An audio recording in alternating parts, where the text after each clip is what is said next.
Friends, ये सच है, मृत्यु जीवन का सबसे बड़ा सत्य है। लेकिन ये भी सच है, मृत्यु का भय सभी भयों से डरावना है। व्यक्ति मौत के डर से थर थर कांपा करता है। इसका कारण मृत्यु के बाद के सुखों से वो अज्ञात है। आत्मा अविनाशी है, उसकी मृत्यु का तो प्रश्न ही नहीं उठता। मृत्यु तो शरीर की होती है, आत्मा की नहीं। लोग बस इसलिए डरते हैं, भयभीत होते हैं, क्योंकि वो शरीर की मृत्यु को अपनी मृत्यु मान लेते हैं। यदि मनुष्य को विश्वास हो जाए कि आज की तरह हमें आगे भी जीवित रहना है, तो फिर मृत्यु का डर कैसा। मृत्यु तो नए जीवन की शुरुआत का साक्षात दर्शन है। नमस्कार, मैं सुनंदी एक्टिव फाउंडेशन से क्षमा बंसल इस ध्यान माला में आपका स्वागत करती हूँ। आज इस ध्यान माला में मृत्यु के बाद क्या होता है, मृत्यु के स्वरूप का दर्शन करेंगे। सभी लोग अपने आसन पर लेट जाएं। शव आसन की अवस्था, दोनों हाथ हिप के साइड में, हथेलियों का रुख आसमान की तरफ, दोनों पांव में हल्का सा फासला, आंखें कोमलता से बंद, ध्यान श्वासों की तरफ। श्वास आ रही है, श्वास जा रही है। धीरे धीरे शरीर का आभास खत्म कर दीजिए। मेरी हर काउंटिंग के साथ आप डीप में गहरे उतरते जाइए। 10, 9, 8, 7, 6, 5, 4, 3, 2, 1। डीप और डीप। बस श्वास आ रही है, श्वास जा रही है। कल्पना कीजिए, आपका शरीर निश्चेतन होता जा रहा है, निष्प्राण, निश्चेतन। शरीर का सारा बोझ धरती पर डालते जाइए। आप शांत होते चले जा रहे हैं। आज आप योग निद्रा के दौरान मृत्यु की एक तैयारी कर रहे हैं, मृत्यु से दोस्ती कर रहे हैं। कल्पना कीजिए, आपका शरीर मृत अवस्था में जमीन पर पड़ा हुआ है।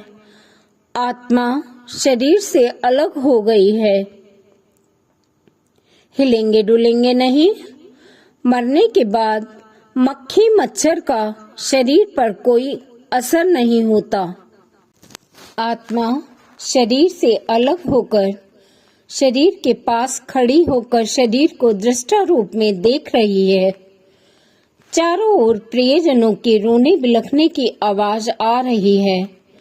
अपने प्रियजनों से कुछ कहना चाहती है आत्मा, परंतु उसे कोई नहीं सुन पा रहा। अपने शरीर में वापस जाना चाहती है आत्मा, लेकिन उस शरीर पर भी उसका अब कोई हक नहीं। आपका शरीर स्थूल शरीर से सूक्ष्म शरीर में परिवर्तित हो गया है। एक तरफ आप इस नए शरीर को पाकर बहुत खुश हो रहे हैं कि मैं कितना हल्का हो गया हूँ। इस सूक्ष्म शरीर से मैं पक्षियों की भांति चारों ओर उड़ सकता हूँ। इच्छा मात्र से कहीं भी जा सकता हूँ। कोई भय नहीं, कोई डर नहीं। जीवित अवस्था में मुझे हमेशा मृत्यु का डर सताता रहता था, लेकिन इसमें डरने जैसी तो कोई बात ही नहीं। न शरीर का बोझ है, और शरीर में जितने भी रोग थे सब समाप्त हो गए हैं। आज आत्मा बहुत प्रसन्न है, बहुत हल्कापन महसूस कर रही है। आत्मा शरीर के आसपास मंडरा रही है। अपने शरीर को दृष्टा भाव से देखिए। आपका शरीर निर्जीव पड़ा हुआ है। लोग आ रहे हैं, पड़ोसी, रिश्तेदार, सगे संबंधी सभी इकट्ठे हो गए हैं। आप धरती की गोद में सोए हुए हैं। मिट्टी से उपजा तन फिर मिट्टी में मिल जाएगा। सब कुछ नश्वर था। जिन बातों के लिए जीवन भर संघर्ष किया वो आज सब छूट गई हैं। क्या लेकर आए थे और क्या लेकर जाना है, आज सब छूट गया।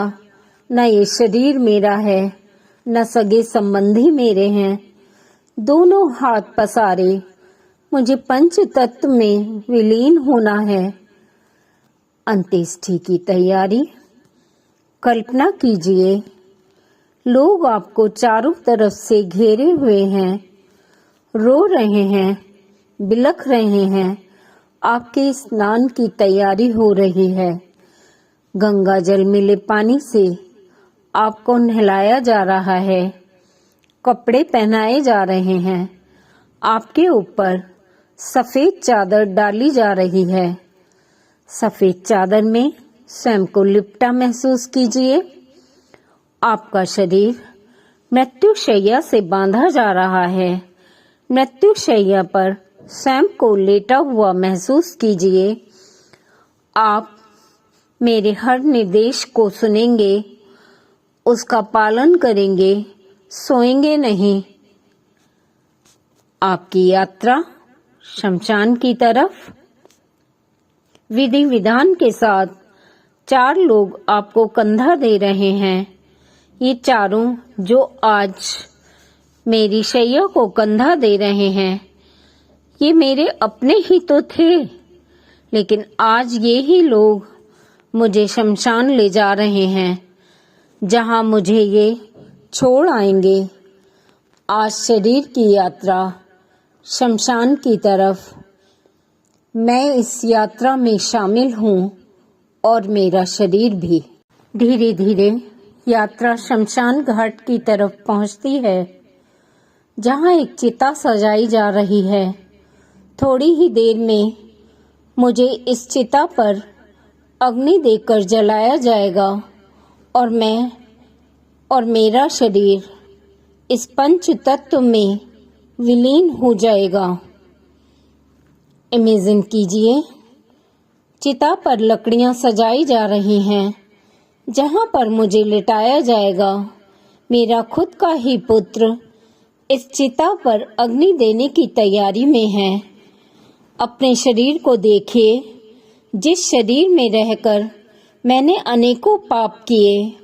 मैं अहंकार, घृणा, द्वेष, मोह में फंसा रहा। जीवन भर तेरा मेरा किया। वही शरीर आज पंच तत्व में विलीन हो जाएगा। आज अपने जीवन की हर घटना का स्मरण कीजिए। पूरी घटनाएं जो आपके जीवन में घटित हुई थी, वह चलचित्र की भांति आपके मानस पटल पर घूम रही हैं। महसूस कीजिए, आज आपके शरीर को अग्नि दी जा रही है। यह शरीर भी अब मेरा नहीं रहा। मेरे अपने ही मुझे यहाँ अकेला छोड़कर चले जाएंगे। आज मुझे अफसोस है, इस शरीर के रहते मैंने क्यों दान पुण्य नहीं किए, मैंने क्यों अध्यात्म को नहीं जोड़ा। यही अध्यात्म तो मेरी मृत्यु की तैयारी थी, जो मृत्यु के बाद प्रभु मिलन के बीहड़ रास्तों को पार करने में मेरी मदद करती, परलोक में भी मेरे साथ जाती। लेकिन अब पछताए होत क्या, जब चिड़िया चुग गई खेत। इमेजिन कीजिए, आपकी चिता को अग्नि दी जा रही है। अब आप शरीर नहीं हैं, वरन आत्मा हैं। आपके अपने रिश्तेदार हाथ जोड़कर वहां से प्रस्थान कर रहे हैं। अब आपकी यात्रा यहाँ से अकेले ही शुरू होती है। जब आप पैदा हुए थे तब अकेले आए थे, और अब आप जा रहे हैं तो भी अकेले जा रहे हैं। घोर परिश्रम से थका व्यक्ति जिस प्रकार कोमल शैया प्राप्त करते ही निद्रा में पड़ जाता है, उसी प्रकार आपकी आत्मा भी, जिसमें अभी स्थूल कण विराजमान हैं, जीवन भर की थकान उतारने के लिए एक गहरी निद्रा में सो जाती है। अर्ध चेतन अवस्था में आप मेरे निर्देशों को सुनते हुए उनका पालन करते रहिए।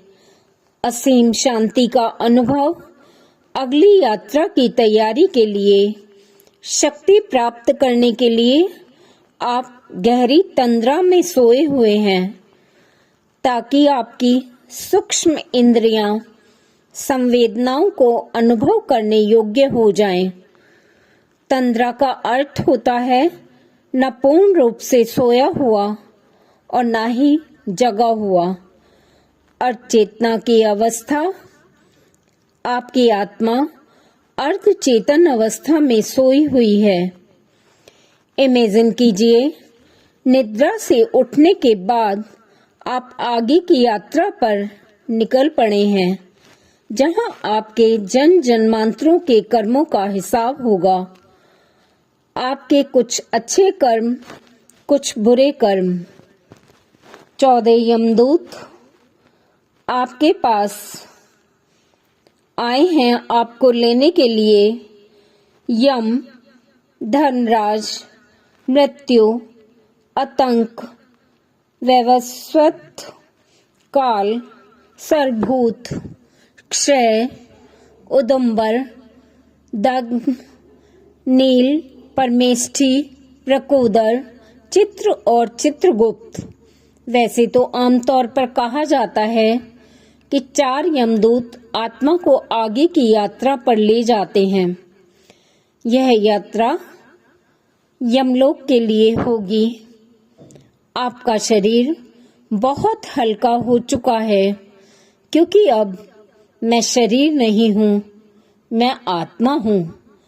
आत्मा एक हवा की भांति भूमि, जल, नक्षत्र, पर्वत, नदी नालों को पार करती हुई आगे बढ़ रही है।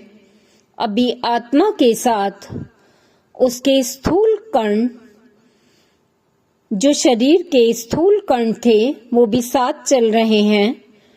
जिसे भूख भी लगती है, सर्दी भी लगती है, गर्मी भी लगती है। भूखी प्यासी आत्मा आगे बढ़ती जा रही है। भूख लगने पर वह यमदूतों से भोजन मांगती है। ठंड लगने पर वह कपड़े मांगती है। यमदूत प्रत्युत्तर में पता है उसको क्या कहते हैं? आज तेरे कर्म ही तेरे साथ जा रहे हैं। क्या तूने जीवन भर किसी भूखे को भोजन खिलाया या किसी गरीब का तन ढका, जो हम तुझे कपड़े और भोजन दें? वही सब तुझे मिलेगा जो तूने दान किया। बहुत लंबी लाइन है प्रभु के दरबार में जाने के लिए। न हाथी है, न घोड़ा है, न गाड़ी है, न पैर में चप्पल है। मीलों की यात्रा पैदल ही पार करनी होगी, जहां सभी के कर्मों का हिसाब होगा। एक विशेष बात, आत्माएं साथ जरूर लाइन में लगी हैं, पर वो एक दूसरे से कुछ कह सुन नहीं सकती, ना ही एक दूसरे के सुख दुख बांट सकती हैं। आज उन्हें अपने कर्मों का फल खुद ही भोगना होगा। कोई साजी नहीं, न पुत्र है, न पत्नी है, न माता है, न पिता है, न सगे संबंधी हैं। अकेले ही अपने कर्म भुगतने होंगे। भले ही आप अकेले हैं, आपके साथ कोई नहीं है, लेकिन आपके कर्म आपके साथ हैं। भले बुरे कर्मों की परत चेतना के साथ मजबूती से चिपकी हुई है। ये परतें प्रभु के दरबार में एक एक करके खुलेंगी। कर्मों के बीज पक चुके हैं, जो फल के रूप में आज उपस्थित हैं। आपने कुछ कर्म तो इस धरती पर रहकर भुगत लिए थे, लेकिन जो बाकी बचे थे आज उनका प्रभु के दरबार में हिसाब होगा। आज आप बुरे कर्म जिन्हें आप भूल गए थे उनका फल भोगने के लिए प्रभु दरबार में उपस्थित हुए हो। अगले जन्म में आपका आध्यात्मिक जीवन, किया हुआ दान, परोपकार, दया भावना करना ही साथ जाएगी। आज प्रभु भी यही चाहता है, आप बुरे कर्मों का दंड यहीं भुगत लें और अगले जन्म में पवित्र होकर जाएं। आज आप प्रभु के दरबार में अपने कुछ जाने अनजाने बुरे कर्मों का फल भुगतने के लिए कुछ समय बिताएंगे। इसके लिए एक निश्चित अवधि होती है। यदि अवधि समाप्त हो जाती है तो आपको अगले जन्म में भी कुछ दंड भुगतने होंगे। यहाँ कुछ समय अपने कर्मों का दंड भुगतने के पश्चात आपके पाप क्षीण हो चुके हैं, बुरी आदतें छूट चुकी हैं, हर की हुई गलती का परिणाम आप भुगत चुके हो। अब आप एक निर्मल जीव बन चुके हो। अपने कर्म बंधन से मुक्त आत्मा अब वापस धरती पर आ रही है, अपने शरीर के पास। आत्मा शरीर के पास खड़ी है। कितना सुंदर शरीर है मेरा। आत्मा का शरीर में प्रवेश, नव जीवन, नव प्राण संचार। चेतना को पूरे शरीर में घुमाइए, शरीर को हिलाएं डुलाएं। ताड़ासन की स्थिति। श्वास भरते हुए दोनों हाथों को सर के ऊपर ले जाएं। शरीर को 2 भागों में खींचें। दाईं करवट लेकर बैठ जाएं। दोनों हाथों को आपस में रब करें और चेहरे पर ढक लें। आंखों को बंद खोल करें। ऊर्जा को ग्रहण करें। दोनों हाथ गोद में रखें। संकल्प लें, आज से मैं प्राप्त धन का और शक्ति का एक हिस्सा, एक अंश पर कल्याण, परोपकार, दान पुण्य व सेवा में लगाऊंगी। धीरे धीरे अपनी पूर्ण चेतना में वापस आ जाएं। Look around. ध्यान माला का ये मोती, ये ऑडियो आपको जरूर पसंद आई होगी, इसलिए इस ऑडियो को लाइक करें, शेयर करें और मेरे चैनल को सब्सक्राइब करें। Thank you very much. Thank you universe.